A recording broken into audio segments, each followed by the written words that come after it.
I would like to welcome you all to what we hope will be the first of many joint ventures between the Sustainable Business Council and the School of Business in terms of lectures. We'd like to continue having these in the future.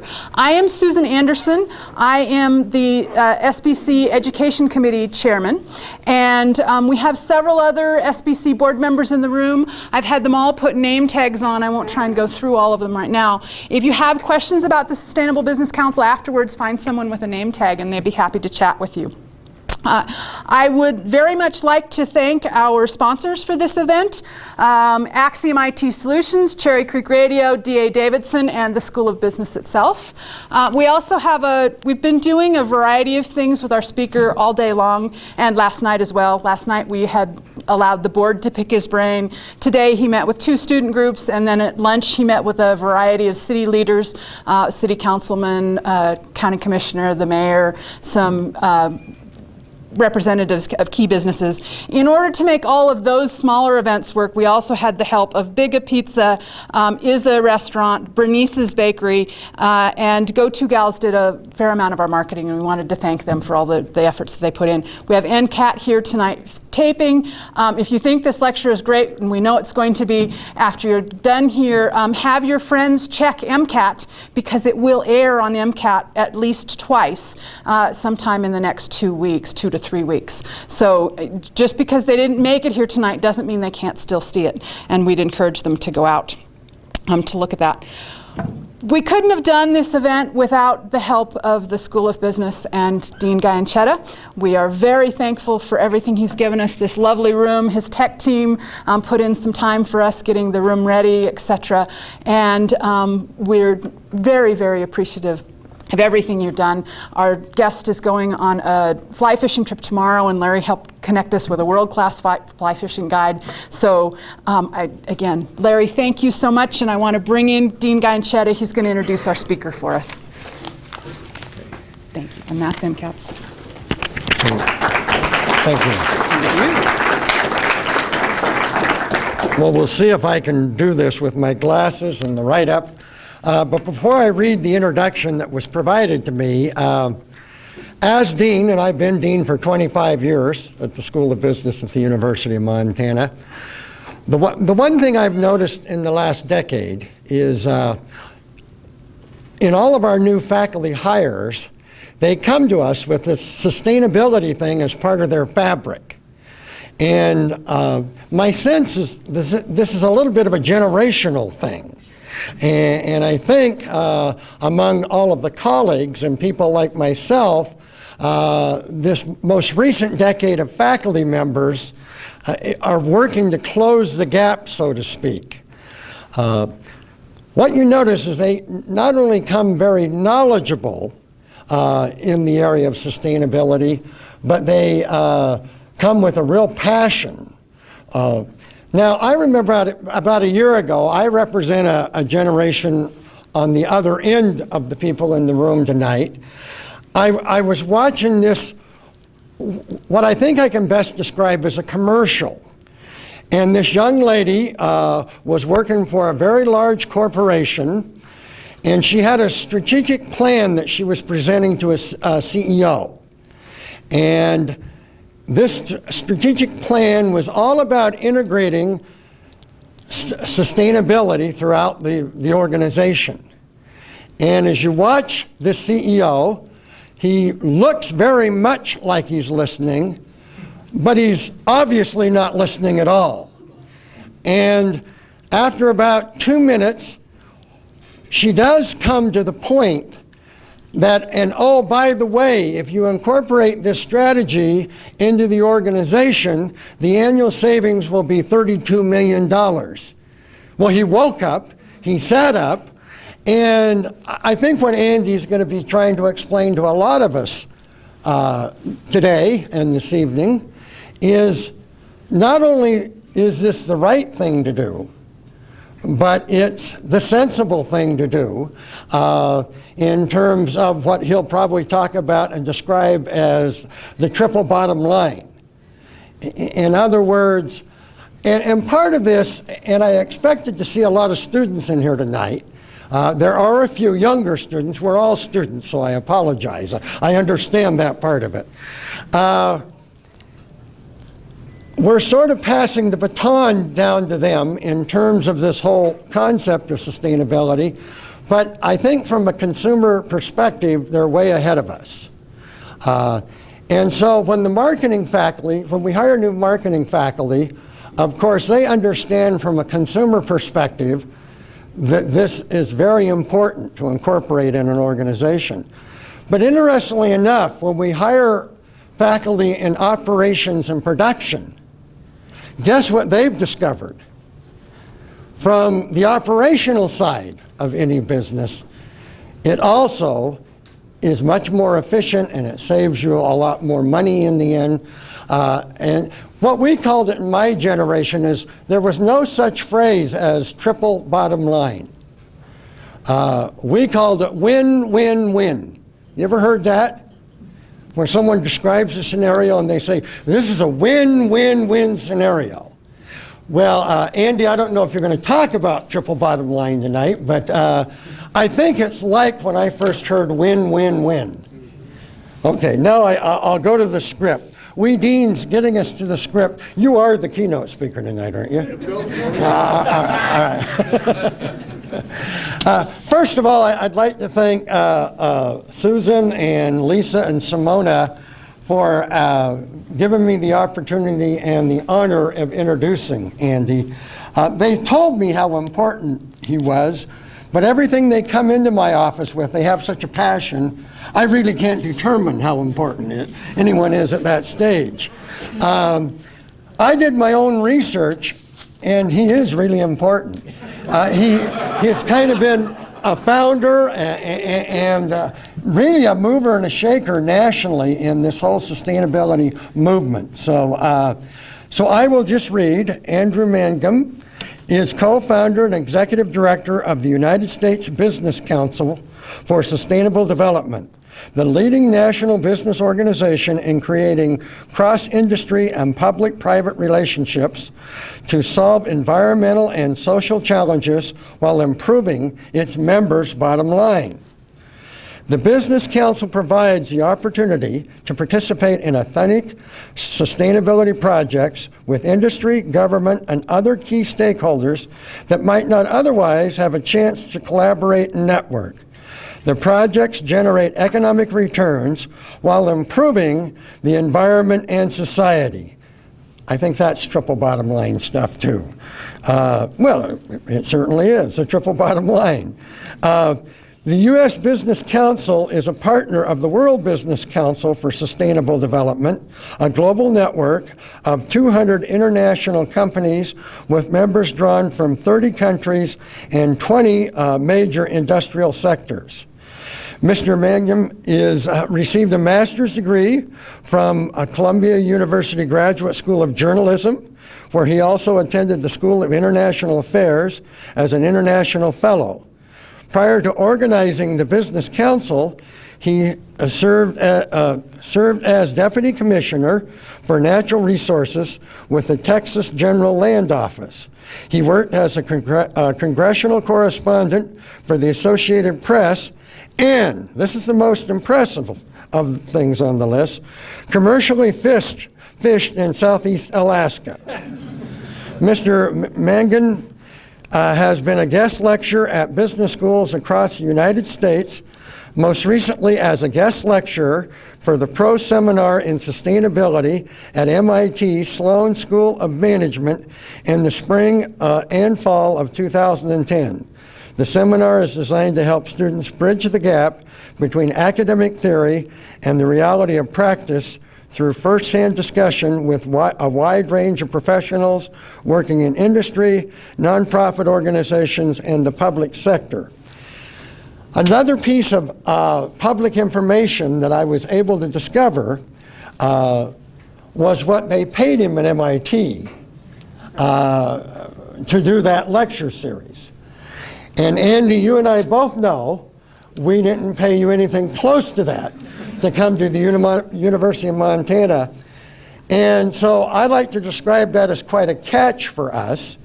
And in return, we've hired Grizzly Hackle to take him fishing tomorrow. And in turn, I hope you have an equally good catch.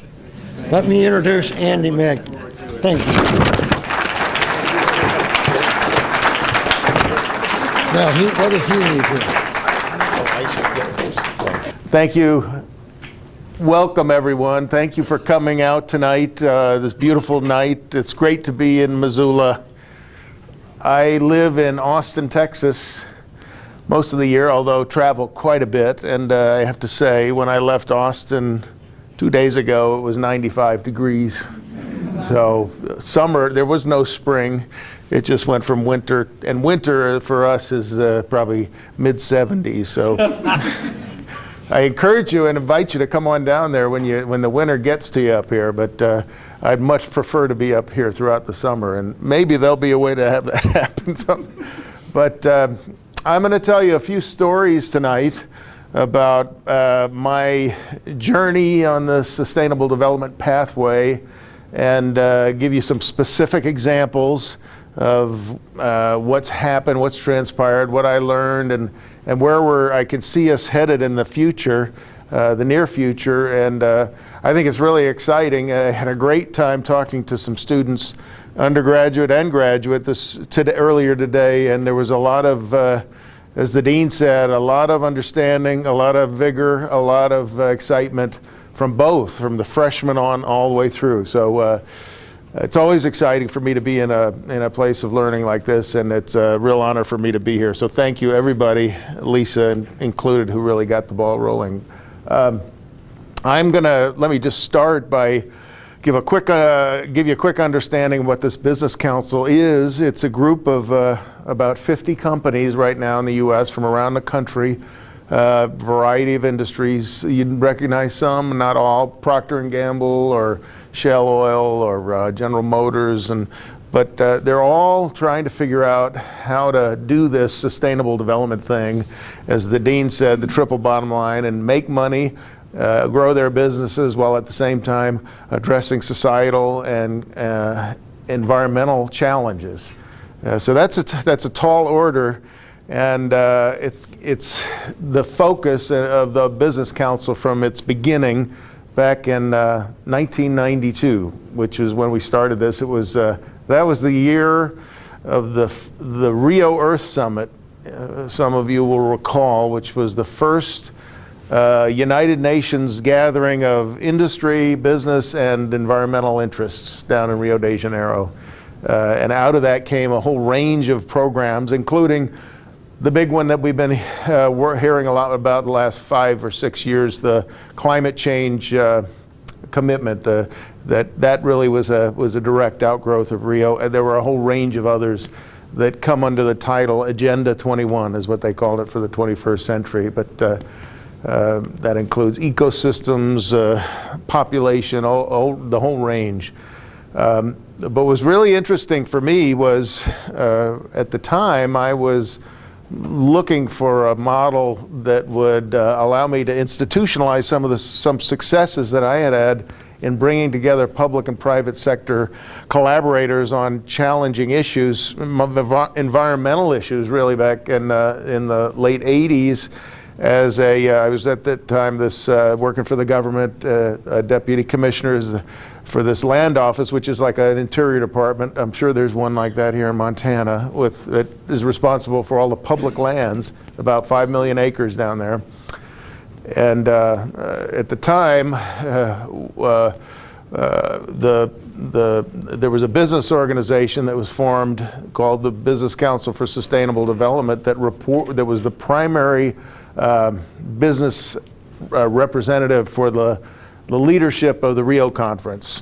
And it was headed up by a Swiss industrialist who was recruited to organize and report on business views for this kind of brand new kind of a meeting. And but what really caught my attention when I read their report, just after the Rio conference in mid-92 was that they had it was 50 CEOs that participated from around the world, and they were both industry diverse and geographically diverse. So a third of them were from developing countries. This was the kind of the formula that the Swiss gentleman put together.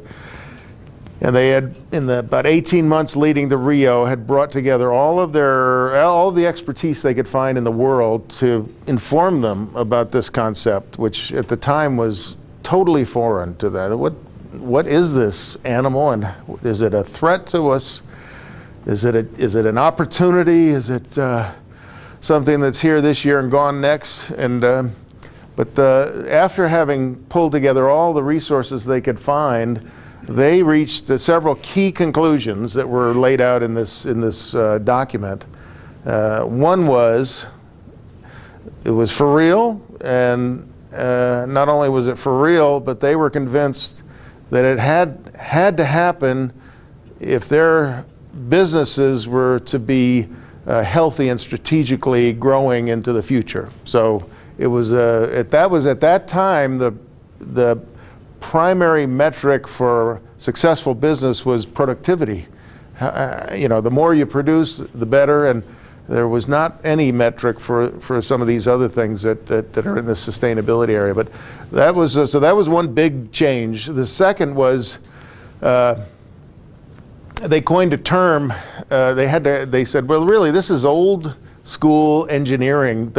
If you do your business right, you do it right, and you don't have to do it over. You produce less waste. You produce greater efficiency, and so we have to come up with a term for that. That was what, in their view at the time, was what we were talking about here. And so they had a contest and came up with a term, eco-efficiency. So that's where that term came from. It was one of these guys who won the contest, and I know he got a free dinner. That's what he got. But and then the third thing was that in order for this to happen, that it had to be led by business. It could not be led by government. It had to be a business-led initiative. And their title for this report was Changing Course, like the course of an ocean liner. It takes a while to slowly change. You all know that, but you have to start working at it, and that was their idea. But yeah, so they were ready to jump on it, and they started working on that in '92, and that's when I came aboard, and we presented the idea of, well, let's operationalize this regionally, and they really bought into that, and since then, that group has grown, as we said, to 200 companies worldwide. And then what we didn't say is it's also, there's been a global network of national operational business councils around the world that are actually implementing things. So I'll switch and throw up a couple key ideas here for you that we use to focus. One is that society benefits when businesses think about sustainability, innovation, and community interaction, which for some is normal business, but for a lot it's not. So this is a key tenet, and then it's followed by this other one that is, but businesses as practical entities have to see a clear, direct line of sight to profits, revenue, product growth, cost savings, and reduce risk. Those are the values. If you've got that, you can justify this kind of an activity to your board and to your shareholders. So these are fundamental tenets, I'd say, that we are driving a lot of what we're doing. I said that there is a global network. There are now 60 business councils like ours in these countries around the world, and we all get together a couple times a year and share information about what we're doing, and things that we do might find interest in other parts of the world and vice versa. So we were just together last month, and some of the things that I'm going to talk to you about tonight are of great interest in Asia and in Europe, and Of course, that's what I'm focused on, but there are many interesting things going on in other parts of the world that I'd love to talk about, but I don't have enough time. But just think of that as a rich, really rich flow of a river of information that's continuing to grow, and all those people, that's several thousand people that are working on this from different companies around the world. To give you a quick example, here are a couple countries. And this is the idea is that right now and for the last couple of years, there's been this kind of a green race to come up with the next generation of technologies that will allow for sustainable development tenets to move further down the road. And so that means profitable, but also addressing environmental and societal interests. So energy, of course, is at the top of that list. And I've spent some time in China. It started about 20 years ago, or a little over that, when there was nothing going on much in China. And it's just, as you all know, it's amazing where they've gone. 10% growth for 15 years or so now, and really coming into their own in terms of power. Their economy is right on the verge of or equaling ours. They've surpassed Japan. They are pouring money into clean energy and the green race. I mean, it's like a fire hose. They don't have any political parties to worry about. They decided at the top, well, this is what we're going to do, and that's it. You know, here's the 5-year plan. There we go. We're going to do it. So that's a competitor of ours, probably the number one competitor, I would say. And if there's an electric vehicle, you'll find it in China. If there's a new battery for wind power, definitely being worked on there. And the amount of resources that are being thrown at this are really impressive. And Korea is another country in Asia that has a total commitment to this as well. You don't hear as much about Korea, but it's equal to the Chinese, and they look out and see in 20, 30 years the businesses that will be viable and alive and really most successful will be based on these sustainability concepts. So those will be energy, water related, natural resource related, ecosystem related things. So, and I'll talk about some of those.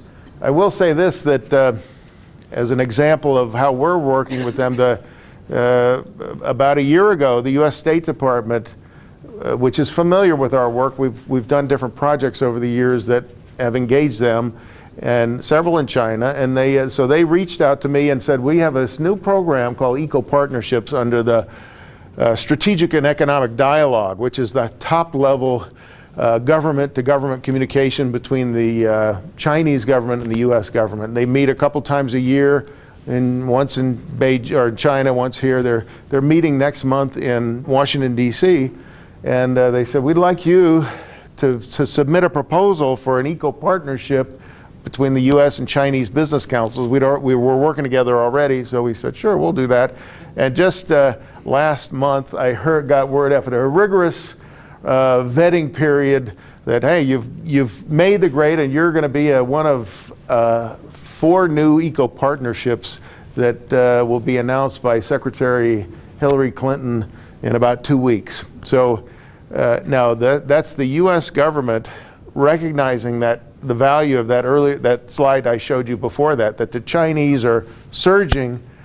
We need to do things to better connect with them to create business opportunities and cross flow of information and activities. And this is the way they've come up with to do it. It was quite a negotiation, I know that.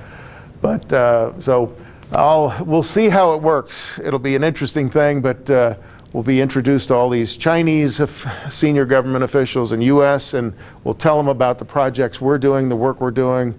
I'll talk about Missoula for sure, because I think they need to know that what's going on here is, it is important, and it's representative of what's happening around our country. And so there are these kinds of opportunities that are there. They're not like very far away. They're attainable. So this is just one example of that, I think, to throw up there.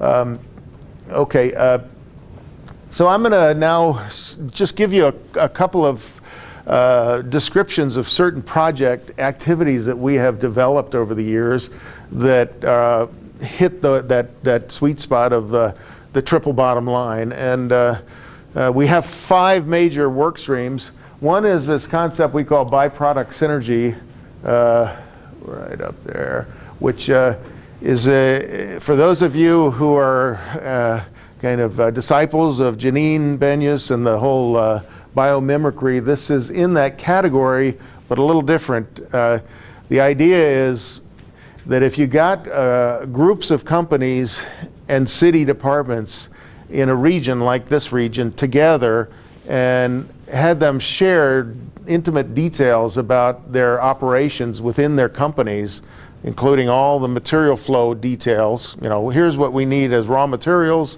here are our products, here are our waste streams and byproduct streams, here are the needs for water, energy, and transportation, that they would find ways to collaborate because they simply don't know what one another's doing. I mean, it's amazing when I meet with people who are best friends, have been out with their families and golf partners, all that kind of thing, work right across the street from one another. They don't really know much about what happens internally in one another's plants. That's a typical thing. So this kind of a concept is designed to overcome that and get everybody to share. We have everybody sign legal agreements that cover confidentiality, intellectual property, antitrust if that's an issue, all those, and we get everybody interacting and sharing information. And the synergies in this are fascinating by the hundreds and hundreds. And I'll just show you. This is just a graphic that shows the typical way people work is a company, the 2 separate companies with that dotted line around them. That's our stuff. We work on that internally, and what we're trying to do is, if I could show this, is that we create a bigger connection, and we have all these, 20 or 30 or 40 or 50 companies all sharing this kind of information with one another, and you avoid disposal of material. That's the goal. You all have heard the term zero waste. Well, we call it 100% product is a business way of looking at it. Let's make money off of everything. And but of course, you have no disposal if that's the case. You have all the same goals that you do from zero waste, but it's just a different way of thinking about it. And if you get the engineers and business people thinking in that direction, they get very creative. And in fact, this becomes like a game, because typically if I'm an engineer in a company, this is what I do, but if you create this kind of opportunity, it opens a whole range of new a new landscape for ideas and creativity. So it's great fun in that regard, but it's also a real successful program. This is just a snapshot of a project that we undertook in Kansas City that included, Hallmark cards and Harley Davidson, and they found some connections. I guarantee it. I know. I'll tell you, one was Hallmark that's their world headquarters. They had some 6,000 people working there, and they converted their cafeteria to be a compostable cafeteria. So all the organics coming out were turned into compost. And Harley's, which had a huge facility, said, we'll buy that compost from you and spread it all over our Harley facility. That kind of interaction and collaborative nature of this, that's one example. Another is a steel company that recognized that the cement production, in cement production you need dicalcium silicate is produced in the cement kiln, where you heat up a range of materials to 200 degrees Fahrenheit and leave them resident in this long tubular kiln for several hours, and it all it heats up and binds, and the steel guy said, wait a minute, dicalcium silicate? Well, we got that in the back of our lot, which is our steel slag. It's primarily dicalcium silicate. Well, could you use that instead of mixing several pieces, different components and heating it and using all that energy to do it? And the upshot was, yeah, they could. That was, I mean, steel and cement, very old industries. You'd think that's already been done. It's already been thought of. All they had to do was switch out a material, and it produced a 10% increase in productivity. So that cement plant, which was 1 million tons per year cement plant, suddenly had an extra 100,000 tons out of thin air. That went straight to the bottom line, and the CEO loved that one. In fact, they patented that process, which wasn't even a process. It was just a change, and that really got some others in the industry upset. But anyway, it was. So we've done these projects in these areas around the country.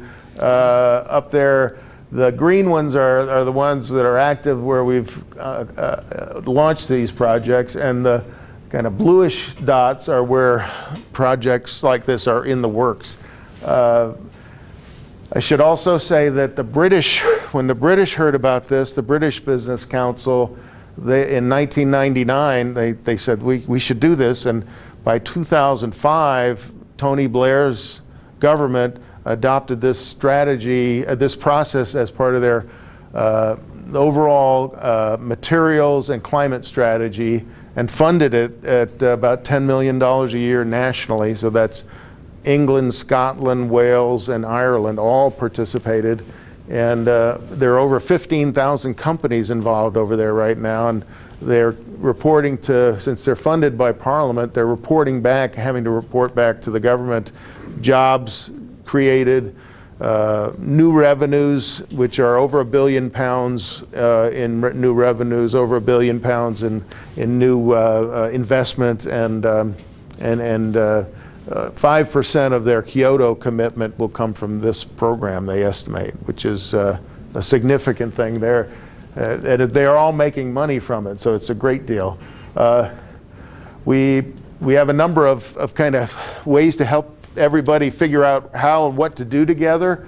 This is one example. We have an online database that's map-based, so it's using Google Maps.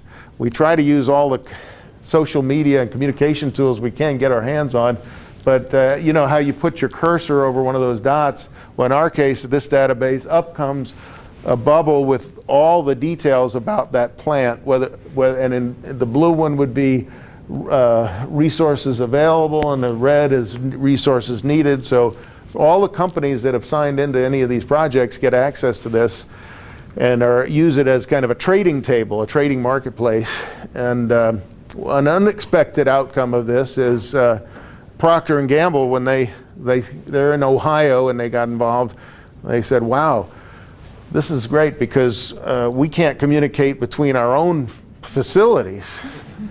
I'd like to get all 42 of my facilities on this map, and that's what they're doing. So they'll interact. They'll use this to communicate between their own company facilities as well as with these others. And then ConocoPhillips said the same thing, and General Motors said the same thing. So surprise to us, we had no idea. But it's interesting. They don't have something, and they could use it and needed it. So this is the kind of thing I talked about with the students, because those folks who really know these new internet tools will be already have an advantage, as the dean said, over us who didn't grow up. I can remember working on a manual typewriter, you know, and so there's an advantage there inherent in the young folks coming up to help us figure out how to make use of those tools, which is a big advantage. Another example, a tool that we use is a life cycle assessment concept where, and in this case it's ecological or ecosystem life cycle analysis, where we can plug in these synergies and not only be able to get new dollar values for both or all the companies involved, but we can also run the ecosystem values. So through that slag to cement trade, we could run the numbers and determine how much water was saved or not used, and how many acres of land were not used. And you know, because you're not, and the life cycle part of this is you take into account to create a ton of steel from the ground, mining the ore all the way through the life cycle to getting the steel. And if you can reuse the steel, you don't have to do all that. So you don't have to use all that energy, you don't have to use that land, the water, all that kind of thing. So this is a process that helps figure out that. Now the companies really love this because you get a nice list of numeric values that you can show your CEO, or if you're the city, like a city fire department we worked with in one of these projects in a big city, really liked it. They found this project useful to reuse all the big tires that come off those fire engines. I learned, have extremely high standards for those tires. In other words, if the slightest flaw shows up in one of those tires, all the tires come off, and they put a whole new set on so that they're the best, at the tip-top shape. Many of those tires could have a use elsewhere, so one of these other companies which had a fleet of vehicles said, well, we'll take those tires. I mean, those are $800 to $1,000 a piece tires. We'll take them and we'll use them for the rest of their life. And then a third company, which was a cement company, said, well, we'll take it after you're done and chip it up and use it instead of coal to fire our kilns and save energy costs and climate emissions. Well, you could run the numbers on this ecosystem valuation on that type of a synergy and come up, as the fire chief learned, well, what? We saved 50 acres of land by doing this? I had no idea, but it's all based on very sound, transparent data in this database. It was developed by a university, Ohio State University, with National Science Foundation funding over about a 5-year period. I won't get into the details, but it's a great program and a great way to go. This kind of process, which we call byproduct synergies, led us down a path that to where what we're calling advanced synergies, and one of those is a concept I talked about all day today, which is a finance mechanism to fund these kinds of projects and energy efficiency projects in buildings, called property assessed clean energy financing. It's a little bit complicated, but not too bad.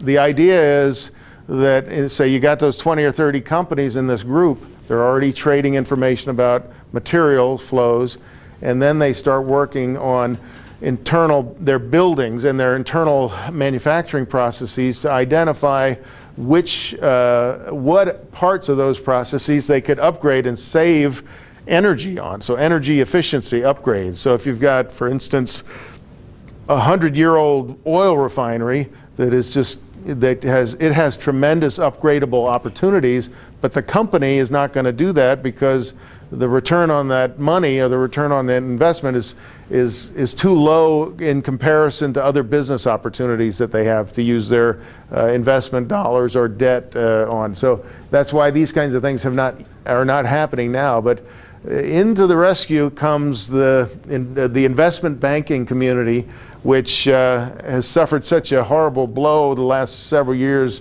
due to the subprime mortgage fiasco. Before that market crashed, a lot of those big banks had hundreds of billions of dollars in commercial mortgage business, and they were making good money at it, 7% on average, say. And now most of that money has disappeared and gone to the sidelines or gone into low-yield treasury bonds, so 1% more or less. So they've gone from 7 to 1, so they're losing 6% of their money, and that's their business. They got to make their money work for them. That also means that the big institutional investors, pension funds, school and public employee unions, and those who have their investments in large blocks, also were betting on 7% income for the payouts and have lost that and are now at 1%, a lot of them. So that's one of the fundamental problems in the U.S. economy today that I've learned about, and I've also learned that there aren't that many major investment opportunities like this available. That's why they're in treasury bonds. They'd like to get into something better, but it doesn't exist right now. So what we're doing here is we're establishing a very a reliable, low-risk opportunity for the banks to get to support upgrading energy efficiency in commercial and industrial buildings. They put the money up, and it's in collaboration with a city, which creates a special voluntary taxing district, and they issue bonds. Barclays is our partner bank. They buy the bonds, so they provide the money, and then that money is made available to companies or buildings in that district for viable energy efficiency upgrades, and they pay that investment back over a 20-year period as a lien on their property. So it's like collected by the tax assessor. All of that stacks up to be a very strong, reliable, and viable opportunity for the bank, for Barclays. So we're doing this kind of thing in the Great Lakes, and we think we're calling it Retooling America, but we think it'll be a fantastic job creation, economic development engine, and is the kind of thing that, by the way, in that eco-partnership with China, the Chinese have said, we really want to know more about that. They really want to try to take advantage of it. So I hope they don't do it too quickly. But, so this is just the kind of thing that you could apply to it: air compressors, pumps, drives, et cetera, Those are the kinds of projects that could be funded. But it also includes water projects, because it takes energy to move water. Anything that you can show an energy reduction, and then you use that energy savings to pay back the cost of the investment. This is in place in the states in green. Actually, there are more states. There are 26 states now. State legislatures have to pass this and authorize this. It started in California, and it swept around the country. And I think all of New England is now involved. Massachusetts and Maine have passed this kind of legislation. It's authorized, that authorizes a city or a county to implement something like this. So, so those are a couple of projects. The ones I didn't talk about include water. So we're doing a major water collaborative down in Louisiana, where New Orleans is kind of the worst, the most at-risk area in the country, we've determined, for water issues. Stormwater, of course, but also water quality and water quantity. Their aquifer is dropping surprisingly, and the river there's not as much water flowing down the river from upstream, and a number of other things. But so we're pulling together. We're using the same methodology to pull a group of 20 or 30 companies together and focus on collaborative water solutions. And then ecosystem service valuation, which I touched on a little bit, is we're working on with another 15 companies around the world to share, compare methodologies for putting a value to what used to be thought of as externalities: clean air, clean water, all the kind of things that we take for granted, the mountains outside, and how do we recognition that we rely on those, the companies, and we also impact them, and either positively or negatively, but it's in our interest to figure that out and to be able to come up with a methodology that we believe in, that will put numbers to what we do and our effect on the ecosystem. And so a lot of things we do are very beneficial, like some of the things I've been talking about, but a lot of them are not. And so this is a new thing that's making its way into companies. Weyerhaeuser was one of those, by the way, one of those 15 companies that worked on that with us, and a number of others in different parts of the world. But so those are kinds of projects, and I think I'll take a deep breath and stop now, because it's been a long series of words here, but I'd be happy to entertain any questions that may have crossed your mind, if you have any while I was talking, or if you had some before you came in that you'd like to ask about from the sustainability world that I've been exposed to. Yeah. When you use the word sustainability, everything that you talked about was related to environmental types of things, and which is great. And I like words like eco-efficiency. Those are words I can kind of grab onto and understand. But sometimes I worry a little bit about this word sustainability because it's been used in a broader and broader sense. And I noticed that you said the words, things like societal change, and now I see the word sustainability used with regard to things that have nothing to do with the environment sometimes. And actually, when you broaden it further, sustainability can become kind of just about anything. And it makes me kind of worried about the word that if it can be anything, then it's really nothing at all. And I just wondered, when you say Sustainable Business Council, are we talking about environmental issues? Are we talking about sustaining cultures? Are we talking about sustaining gas production? I mean, what does the word mean? The word can become very general. That's absolutely true. It's defined in many ways by different interests. And so from our perspective, it is that triple bottom line where you have to be able to measure economic value, number one. If it's not, you can't measure and define an economic value, even if it's a soft value. It's not going to be something we pursue. So it has to be, as a starter, it has to show that it's economically viable, and then in addition be able to measure environmental and social benefits. And what we have focused on in terms of social is job creation or retention, maybe health-related values if you're able to reduce air emissions. We worked in the first several years, and in fact through the 90s, the Business Council was U.S. and Mexican companies. And in Mexico, you're right, in the U.S. the focus has been on environmental issues. In Mexico, it was on social issues. Poverty alleviation was their number one objective. And how do we create jobs, but also educate people, and that whole range of things that are challenges in the emerging economies that we have, but to a lesser degree.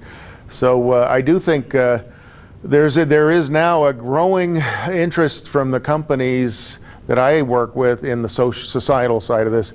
In fact, in that advanced synergies arrow, one other effort that we have in the works is an effort to address social equity issues around, so where you have an old industrial zone that has been surrounded by and hemmed in by residential people, and the two have not ever really worked through the details of and effects of the industrial on the residential, which is so that's definitely a societal, but the societal part is on the move.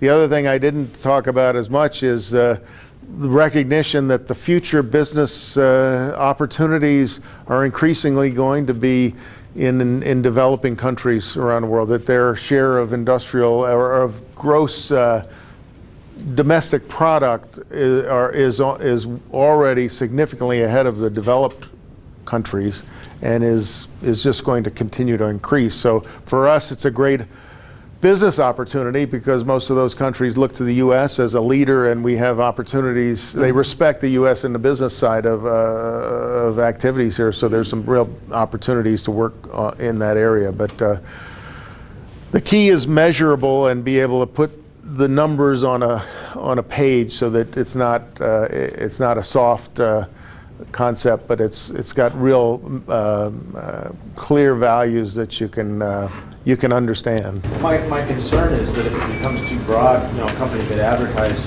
McDonald's said the other day that they're hiring 50,000 people so they can say that they're sustainable because they're alleviating poverty. And I have a concern that ultimately we'll have, large companies saying they're doing sustainable things, but the word's so broad that we won't actually know what they're doing and whether I would actually support what their definition of sustainable. Yeah, you're right. There's not a way to really, that's a bit of the greenwashing side of things, but, and there are some movement there at federal agencies to begin to kind of put some structure in place. It doesn't exist yet, but there's definitely movement in that direction, which, and there are also things like the Global Reporting Initiative that seeks to, that would present all the values and have a third-party review of everything. But yeah, it's a challenge, and I've talked to many people who disagree with me completely on what sustainability is. They'll say that it doesn't have anything to do with economics, it's environment, period. And so, yeah. But I always say it's a little like democracy. We like it, and we can't, sometimes it's hard to define what it is. But, yeah.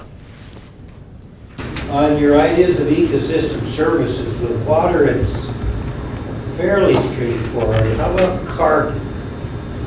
What type of carbon services are you trying to work with? And here we're down to monitoring and quantifying particularly. Well, yeah, carbon is a very good one, and in California there is a carbon market in place now that started this year. The rest of the country didn't get into it, but the California legislature passed it and the governor signed it, so there is a carbon market in place in California that includes everything from defining what is a carbon, a viable carbon credit, and how do you account for it in trade so that it's not traded multiple times, the same credit. And so there's a whole structure that's being put in place. But I think carbon markets are also being joined by there are nutrient markets that are kind of on the path a little farther back behind the water side, but I know Willamette Valley in Oregon and Chesapeake Bay are working on water markets, creating and working kind of through piloting of those. I mean, that would be a terrific thing on the Mississippi River if you could do it. That's the ultimate giant water body, because there's so many things that are going on in that watershed that should be changed and could be changed if there was a structure that would help drive companies or ag interests or whatever it is in the right direction. But that's, I think, in the ecosystem side of things and valuing services, the U.S. is ahead of ahead of Europe for sure, I'd say. But down south, the New Zealanders have been at it a little bit longer, but it's something that's you can see within the next 20 years there'll be some markets created. It's a matter of, but it'll be a while, I think. Yeah. Yes. Can you speak a little bit more about that PACE legislation and where we can get more information about it, seeing as much on that list? Yeah, that to me is the most exciting thing that's come along in a long time, where you got banks, you can tap into and this bank, Barclays, is offering up hundreds of millions of dollars. I mean, they were into that market for hundreds of billions, as I told you. So, but you understand now the motivation why they want to get into it. There is a website called PACE Now that has information on all the 26 states, so you can look at each state has different legislation. I will say this, that to be clear, it started focused on residential upgrades, and so putting solar panels on your roof and sealing up your house so that it doesn't leak out heating or cooling, and that came from California. That was their focus. That ran into a buzzsaw middle of last summer when Fannie Mae and Freddie Mac objected to having a senior lien to their mortgage. They are now the owner of the majority of the mortgages across the country. Suddenly, they get all. The government is now in charge of everything, and that, which I, well, but anyway, they didn't quite understand that. Wow, if you did this energy upgrade, you'd actually be enhancing the value of the house and providing the homeowner with more money. So it's, but that was not factored in, and so that they issued a letter again that objected, and that pretty much stopped what all those states were working on. That's starting to gear up, and some in California is continuing, but there's objections there, of course, lawsuits and that kind of thing. But the commercial and industrial side doesn't have to worry about Fannie Mae and Freddie Mac, because If you're a business owner or operate a facility in a community, your bank or your banker, you have a different relationship with that banker. You are a much more, not important, but a much bigger account. So you probably have a personal relationship with your banker. You probably give and take a lot more money through that bank. And so you would work with your banker to say, I want to participate in this PACE program, and I've got $10 million worth of upgrades I'd like to get going. I want to make sure that you, my mortgage holder, if they hold your mortgage, are comfortable with that. And they should give it the analysis and say, wow, yeah, that makes sense, because you'll be upgrading your facility, modernizing it, and cutting your energy costs in half and paying it back over 20 years. That makes a lot of sense to me. I believe in you as a customer. I think you're a viable. Of course, if they're insolvent, that's a different story. But you go through all that, and then if the banker, on the other hand, says, no, I don't agree with that. I agree with the Fannie Freddie type approach. Barclays has said, well, we'll come in and buy that mortgage out because we believe in it. So, so that kind of structure, it would be great to have something like that in place in Montana. You could see it from that Montana didn't pass this legislation, but the good news is you could do it in the next session. And I've proposed earlier today in conversations with folks that begin looking into that and talking to legislative leaders, and maybe suggest a House-Senate joint interim report or analysis of this between now and the next session, and that would look into all the details and answer all the questions, because it's nonpartisan. You can be the most conservative or most liberal. You should be able to support this. It's because you're getting great money to pay for upgrades. It doesn't matter where the money comes from. It's real money, and it's from a viable source that has got a commitment to it, and it could invigorate the industrial commercial community. And actually, what I think is that the residential market would come behind that. Just a follow-up, is there any way you could work with municipalities and residents or neighbors who thought about doing that? Well, you have to have a municipality involved because they create the special PACE district. So you have to have a tax district as a partner. So it could be a county, or it could be ports have done it that have tax authority. And then once one jurisdiction does it, if others watch and say, that makes sense, they can join it by passing a resolution or something like that. Yeah. I want to make a comment about the industrial ecology that we were talking about, the materials exchange, which of course is absolutely essential part of sustainability, but it can also result in a lot of unexpected toxic risks if there's not some very sophisticated chemistry and testing going on along with that.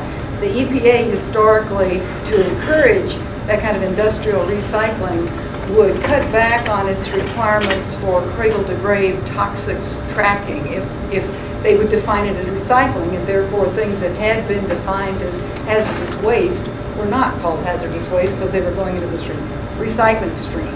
And as a result, we wound up with contaminated fertilizer and some very nasty chemicals getting into the food chain, with substances being burned in cement kilns that contaminated the surrounding community with dioxin, with waste oil being used to control dust on roads, and again, dioxin being spread around everywhere. So I think a great role for your organization, as it encourages these materials exchanges, is to also encourage that a very high level of testing go along with it, and that there be no cutting back on testing for toxicity because it's recycling. The nasties are still there. They're maybe even more likely to people getting exposed to them as we, if they get disposed of in a hazardous landfill, hopefully that's safer than staying in the industrial materials cycle, where workers may be exposed to it, people getting the products ultimately are exposed to it. We hear a lot about Chinese products showing up with a lot of nasty stuff in them. Well, ours can too if we're not doing for not doing due diligent testing.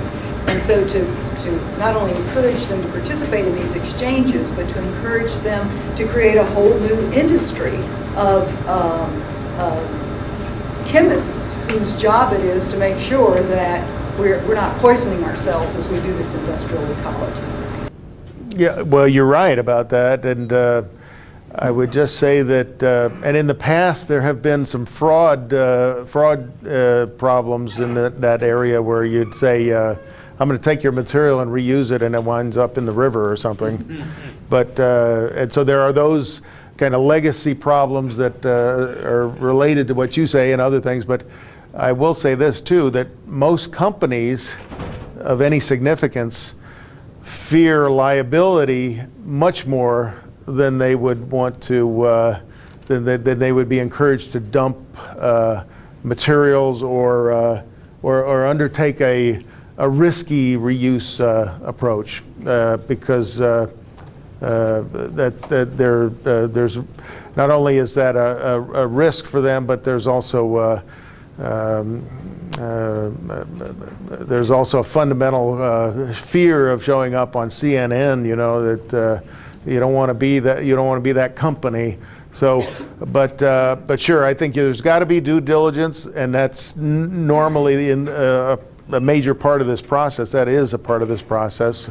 No deal goes through unless it's judged viable by the participant companies. And EPA has been a big co-funder of these projects over the years. We've been doing this about 15 years and grown it and made it more sophisticated as I've described. But there's always a challenge. I will say in those 15 years, there has been, of the synergies that we've worked on, not many in my recollection involved hazardous materials.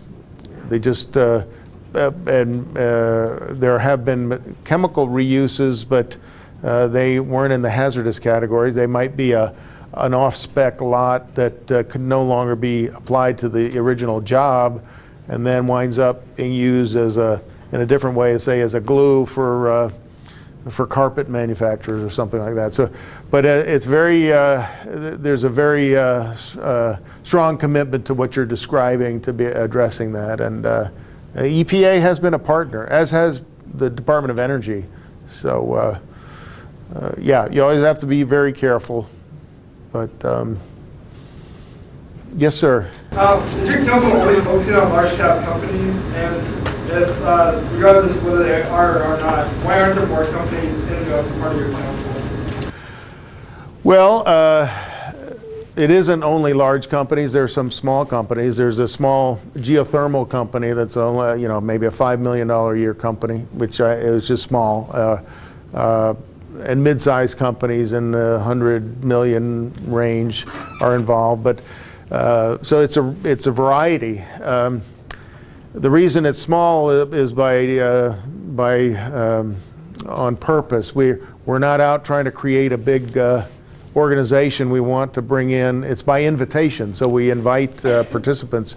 If companies hear about us and say, we'd love to be involved, we usually take that seriously and under consideration. We usually say, yeah, they look good, let's invite them in. So that includes not just manufacturing and production companies, service companies, law firms are in, the whole range. So it's open, and we will make a kind of a linkage with the Sustainable Business Council here in Missoula to create an ongoing relationship of some sort so that we can keep the communication going. But if there are any companies here that find this of interest, we'd love to have to hear from them. We're not out trying to aggressively grow this, but we like to have those who are very serious about it and can bring some energy to this. We'd love to have them participate. Yeah. Why is there a requirement that there be state legislation in order for the PACE process to be implemented? What is it that's inherent in that requires state legislation? Well, and I won't say that it absolutely is necessary, but and the legislative side of it is not my I'm not an expert in that, but from the people who I work with that have been monitoring that very closely, have said, well, in order to, it's a new type of structure. So unlike some of these other districts that have been used, municipal utility district or TIFs, which I can't remember what that stands for, but it's another type of district. In those, if you're in that district, you really, everybody mandatorily pays a fee and you're part of it. In this, it is a voluntary thing. So, and the structure is quite, has some significant differences. So the judgment has been at the state level to pass legislation so that you avoid future legal challenges and maybe having to get an attorney general's opinion or some of that. You avoid that by clearly spelling it out, and this is the intent of the legislature. And the range from these 26 states is all over the map. I mean, in Illinois, it's only about 3 paragraphs, the bill, that basically, we agree, this is good, here's how you do it, go do it. In Florida, it's about 30 pages, and it's in great detail. By the way, in Florida, they wrote in that it authorizes hurricane protection structures to be funded through this. And I'm not exactly sure how you get energy from that, energy savings, but I think it's more based on the liability, and the insurance payments are probably take the place of the energy reductions. But I think that's the real focus, is the legal challenges that they might want to avoid. Yeah. In the title of your talk, the word community is as important as the word sustainable to me. And it does seem like you focused on these industry ecologies, which I think is essential. But I'm not so sure it gets down to that sustainable community that you use in your title with housing and shelter, and how do we interact and how do we become more self-sufficient? Is that a fair, how would you respond to that? I mean, I think this is a big picture thing, but we still have to figure out how to live together sustainably in this valley, for instance. Absolutely agree, and the way I've described it is conceptual, but in actual practice, it always takes place at a local level. So every one of these projects is very much locally focused, and the community that I'm working most closely with is the business community. So getting them to work together is a big step, other than being in the Chamber of Commerce or other things like that, to get them actually working at their businesses across the fence line together is the basis for this. But also there are opportunities to, and most of these examples I've given, the cities are involved. And where I haven't mentioned NGOs, but they can be involved if they bring, real value to, and not, observing is okay, but we're really interested in having participation. So there are some, like in the water projects, there are NGOs involved, like the Ducks Unlimited and Nature Conservancy, because they bring a lot to the table. In the industrial ecology work, less so, because they just don't have that kind of material flow issue. They could be policy oriented, but we're not focused on policy. It's more, doing the stuff that then can inform policy development. So, but I think you're right. More and more, what is really interesting about this is when you work on these projects locally, it is clearly a community effort. So, for example, we were working in Chicago, and then we went up to Milwaukee, and we said, Milwaukee, you guys, we had a room full of industry and government folks, and we said, here's what's going on in Chicago. We'd like to get you all involved. And they said, we don't want to have anything to do with Chicago, period. We want to do this in Milwaukee, period, and we'll compete with Chicago, but we're not Chicago. So that's definitely true around the country, and it does have it has an effect of bringing people together. So, but it's not it is a beginning, really. Yeah. Yes. relating to that last question then, do you see some of these businesses that see advantages to the bottom line and move on to projects that maybe aren't affecting the bottom line and maybe they don't put a little money into? Absolutely. I think there's this, part of this is this movement to the, in the developing countries where they want to build new markets. Well, they've got to invest quite a bit. Like, again, I know Procter & Gamble's got a little tea bag that they sell for 10 cents that you drop it in a 5-gallon bucket and it purifies the water. So that's a new product. They wouldn't sell that here, but that's trying to address the new markets, but and there are commitments to this vision of raising people out of poverty, which is everybody can agree with. You want to do that, get all those people who are without water and food and barely surviving, and get them in much better position. If you do that, we've got with all the population on Earth, you've got another giant challenge, which is you'd need, well, just if everybody lived like we do, you'd need 7 Earths or something. And so you have to come up with these efficiency approaches, which we'll have to do, like this building thing is, I mean, I think a huge opportunity for getting more efficient, but so there'll be a lot more of this struggling for resources in the future. I mean, gasoline is just one example. It's statistics show that once an income rises to the level of $5,000 a year, that individual starts looking to buy a car. So imagine that happening in India or China, and all those people buying cars, buying gasoline, and clearly gasoline prices that's one of the reasons they're going to keep going up, because there's more and more people using it, and so it's really in our interest to get off gasoline, but it's a tough one that we've been working on. The oil companies are in that boat too. I mean, but I do think there's some real recognition that in order to differentiate in the marketplace, if you can show that you're working with a community rather than just coming in and doing your business and leaving, there's a recognition that you have to do that, and that's many companies are doing that. Some aren't, but the trend is definitely moving in that direction. So they're hiring people in companies that have that expertise. I've seen that happen, where people are hired because they have social experience in helping create social community programs. Yes, sir. If I understand the PACE program correctly, basically local communities provide tax incentives for the implementation of efficiency upgrades and the like.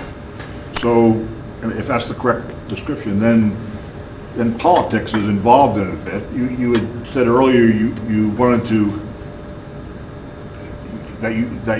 to motivate everything just by private investment decisions, but it raises it. So I don't quite understand where you're drawing the line between private decisions and public decisions. Yeah. That's number one, and sort of a follow-on is if we open the door to politics, then I wonder if you have any thoughts about how to upgrade the national dialogue on these kinds of issues politically. Yeah, that last one's a tough one. I will say it's slightly different than what you described. There are no tax incentives required. The way it works is that the city's role is simply to establish the tax district or the boundary. So within that boundary, any company or any commercial or industrial facility that is interested in participating by evaluating its operations and identifying those upgradable projects that could meet the test of producing enough energy savings to be able to pay back that initial investment over a 20-year period, they would qualify, and all the money would come from Barclays, from the bank. No money would come from the city or tax or anything. I don't understand why the company couldn't make that, if it's a clear wind to change the compressor. Why doesn't the Right. company do that without the city? Well, they get a much better interest rate by doing it the way with the city. They also get the tax collector to collect, so they're not collecting, and you can bank on the tax collector getting their money. That's one thing, and all of these kind of little pieces stacked together to get the AAA rating, so they get the very best money, best rate for their money. So it makes it's in their advantage to do it that way. And if you didn't, it will drop down and make it infeasible for them. So there's a little bit of complexity in there, but structurally that's the way it works. So they have to be the senior lien, senior to the mortgage. They also have to have the tax collector collect it can be an annual collection, just like your property tax. It's not a property tax, it's just a repayment of the initial loan, but that's the role the city plays. And then the city has to judge this program as providing for the public good, because for them to justify participating and using their tax authority, they have to judge this is in the public interest. So that means reducing energy use is something the city wants to support. And most cities agree with that because it helps the city overall, but it avoids them having to buy or help build another power plant down the road. And also some cities have carbon plans, so this works in support of that. So that's generally what it is. The politics side, yeah, there is politics, because you've got to convince a elected body to vote this in. So, but it's not that kind of problem that we have at the national level, which is right versus left, almost split down the middle. This can be, I could make as good an argument with a conservative capitalists as I could with a environmental advocate from Sierra Club, and they should all support it because it addresses all their interests and the bankers. I think it's a very rare occurrence. It also all the construction workers like it, because they get back to work. They're all out of work now, and yeah, they get to go back work installing this stuff. So the construction workers union nationally got in touch with me and said, we want to support this, and our pension fund will be there to buy the the other thing I will say is Barclays also is looking to create $100 million packages of these projects, and then once you hit $100 million, you can go to the institutional investor market and resell those. So that's another way they can make money, but the minimum is $100 million worth of projects, and but that's where you sell to pension funds and big investment banks and things like that. But one of the first ones they went to was the construction workers, and they said, absolutely, we'll be there to buy. We want to buy those kinds of securities. So, yeah. Just to comment on that, there's a real major opportunity / problem coming up with the change in boiler technology. The EPA is demanding that all companies get rid of their grandfathered boilers, which will be great for air quality, it will be great for energy utilization, which have a lot of very, very marginal companies who simply can't put together the $30 to $60 million to upgrade their boilers. And that's the kind of thing where a community could come in and save 100 jobs or 200 jobs for a long-time industry, and also have all kinds of energy and environmental benefits in the process. And it's the kind of thing that most of these companies really are not making enough profit to be able to fund at this point. We're dealing with a company that's exactly like that in Columbia Falls, Stoltz Lumber up there, who really need new boilers. Their boilers are all 1909 boilers. To stay in business, they have to have that, but they can't justify it from a straight economic standpoint unless the city wants to lose those jobs. Yeah. You have to find a way to be able to meet that need. This should address exactly that kind of an issue. It should, especially if it's a viable company that a bank can look at and say, your numbers look good to me, we think this kind of investment makes sense, then I think this is a great way to go. So, yeah. That's a great point, because that's driven by regulatory change. Like you have to put new, if you'd have to put new air emission equipment on a power plant to reduce mercury emissions, which is another one that's coming. How do you do that? It costs a ton of money, but this could help with that kind of thing. You have to be able to show energy savings, which clearly you would be able to show upgrading a 1909 boiler, no doubt, over 100 years old. We can take one more question and then you can come up and chat with Andy. Okay. Yeah. My question is back to the ACE stuff and the Fannie and Freddie months on the residential stuff. Right. Because they wanted to be the primary holder. What if you don't have a mortgage on your property? Does that, would you then be eligible again, or is that just state by state? Yeah, it would. If you don't have a mortgage, you still have to pay property tax. As long as you pay property tax, that's how the money is collected. So it would show up on your property tax bill as another item that you have to pay, but it would say PACE finance payment. So yeah, that would work. Most people aren't in that category, but if you are, it would work. Or if you don't have a Fannie Freddie loan. And I know in Congress there's an effort to overcome the Fannie Freddie opposition, but given what Congress is like, we're not betting on that one.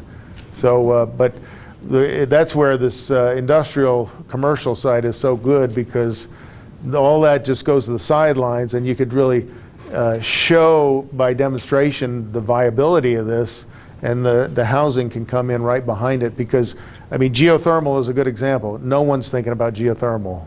It's not, you've heard of it, but what is it really? How do you do it? It seems too complicated. Well, it's really not that complicated, and it isn't that expensive. I was in Sweden last month, and I was in a house, and they had a geothermal heating unit for this little apartment building, and it was great. But so you can do it, but it just hadn't hit here yet. And one of the big barriers is upfront costs. Well, we don't even want to consider it, but if it comes in through this PACE program, the geothermal company will come in free of charge, undertake the analysis, say, here's how much it'll cost, here's how we do it, here are where they drop boreholes in about 6-inch diameter and go down to where it's hot enough, 300 degrees or whatever, and that's where they tap into the energy and say it'll cost you blank, and we'll get enough energy to supply whatever percent of your overall facility. So if that's a Walmart store, they should love it, or any of those type of stores should really like it. Walgreens has bought into that so far in the Great Lakes area, but so those kinds of things I think would have a real, again, a new lease. They'd have a real open door. Solar as well. So all those alternative biomass energy, that's another one that would potentially have a breakthrough through this. So. Thank you very much, Andy. Okay, great, thanks. Thanks. Before we go, I have a couple things that I have a couple gifts for Andy that I want to give him, and a comment to the audience. So I'll go through the gifts first, just so y'all know. Grizzly Hackle is taking him on a great trip tomorrow, and they've donated a Grizz cap for him to take on the river with him when he goes tomorrow. We have some unmistakable Missoula posters, and he will be going home with one of our unmistakable Missoula posters from the SBC. One of our board members is an author, nationally known. We have the Green Business Practices for Dummies book. Lisa has actually signed this for him, so wonderful. Lisa Swallow is giving him a copy of her book. And he will go home with one of our Buy Local, Buy Sustainable bags to take it all home with him. And we thank you so much. Fantastic. Thank you very much. Thank you very much.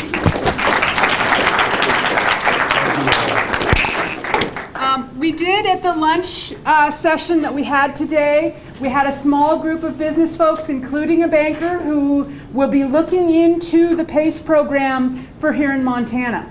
If you are interested in kind of following what we're doing or being part of that committee or any other things that SBC is doing, I have a sign-up sheet here. You can give us your email. We'll put you on our email list.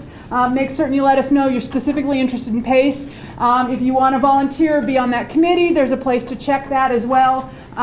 If you're watching on MCAT instead later on, you can go out to our website, www.sbcmontana.org, and there's links to or info@sbcmontana.org is the email address, and get in touch with us, and we'd be happy to let you know what we're up to and when this PACE program meeting starts, that sort of thing.